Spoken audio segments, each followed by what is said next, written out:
In this video, I'm gonna be walking through how to delete all messages on iPhone.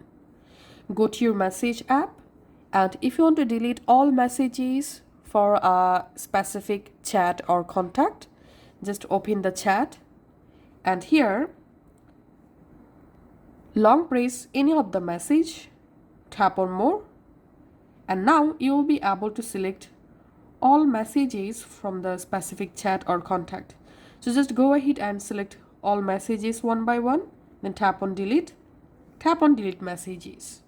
Or you can just come to this chat list, and here just long press the chat that you want to delete completely, tap on delete, and your specific conversation all message will be deleted. Now if you want to delete all chats, all conversation, then all you have to need, tap on edit, tap on select messages. Now go ahead and select your all messages or conversation you want to delete, tap on delete, tap on delete.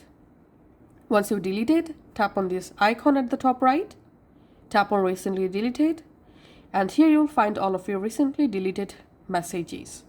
Also from here we have to delete everything, so just go ahead and select all message from here one by one. Here is no option to select all at once, and tap on delete, and your all messages will be deleted permanently.